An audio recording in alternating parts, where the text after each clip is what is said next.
VK news Uttar Pradesh Uttarakhand, सच का सारथी। नमस्कार, आप देख रहे हैं वीके न्यूज में आपके साथ शशांक। कभी पेटियों में लाशें तो कभी हलाला तो कहीं मजहब बदलकर बलात्कार। एक समय था जब जिहादियों ने सूबे में भेड़िए का रूप अख्तियार कर लिया था।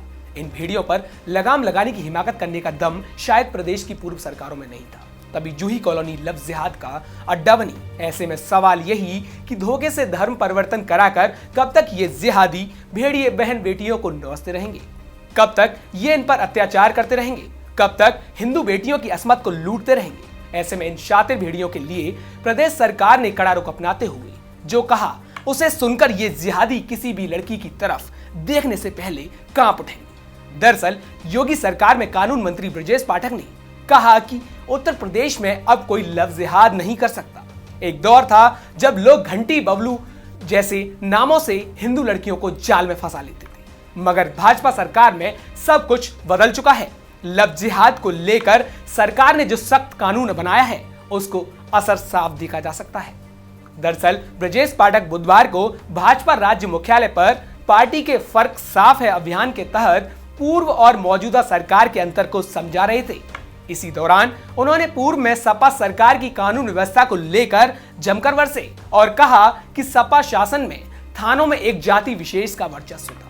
2012 से 2017 तक यूपी में अपराध चरम पर था। थानों में आम आदमी की सुनवाई नहीं होती थी, वहां गुंडे और माफिया और मवालियों का राज था। वहीं दूसरी ओर बात करें प्रदेश में धर्मांतरण की, तो आए दिन शादी के लिए जबरन धर्मांतरण के वाकये बढ़ रहे थे।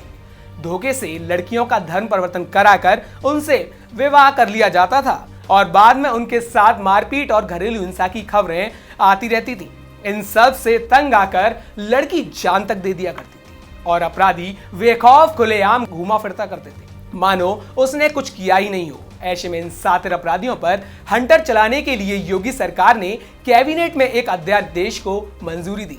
यह अध्यादेश झांसे में डालकर या झूठ बोलकर धर्म परिवर्तन कराने की कोशिश पर अंकुश लगाने के लिए बनाया गया। मित्रों, हम सब जानते हैं भारतीय जनता पार्टी की सरकार बनने से पहले बहु बेटी की इज्जत खतरे में थी। पूरी तरफ हाहाकार मचा हुआ था। चारों तरफ घटनाएं कहीं न कहीं बहु बेटियों पर हमले की, उनकी इज्जत से खिलवाड़ की आती थी। माननीय मुख्यमंत्री योगी जी ने पहले ही दिन रोमियो स्क्वाड का गठन किया। हम सब जानते हैं उत्तर प्रदेश राज्य में बीजेपी सरकार बनने से पहले फर्क साफ है। पूरी तरह से पूरे प्रदेश में कोई चौराहे पर मकान, दुकान, प्लाट खाली अगर पड़ा है तो कोई न कोई समाजवादी पार्टी का नेता झंडा लगाकर उसे कब्जा करने का काम करता था। प्रदेश की जनता कहने लगी थी कि गाड़ी में जितना बड़ा सपा का झंडा उतना बड़ा गुंडा। इन अध्यादेश में कई महत्वपूर्ण बिंदु शामिल किए गए हैं। साथ ही दोषी पाए जाने पर कड़ी सजा का प्रावधान भी है और इसका असर भी देखने को मिल रहा है। सूबे में कई अपराधी सलाखों के पीछे हैं, पर आपको क्या लगता है, योगी सरकार का यह कानून इन जिहादी भेड़ियों पर लगाम लगा पा रहा है? क्या इस कानून को पूरे देश में लागू करना चाहिए? ऐसी ही तमाम खबरों को देखने के लिए जुड़े रहें वीके न्यूज के साथ। ये है ड्रीम मीडिया नेटवर्क और आप देख रहे हैं देश का पहला 24/7 digital news channel VK news, राष्ट्र के नाम।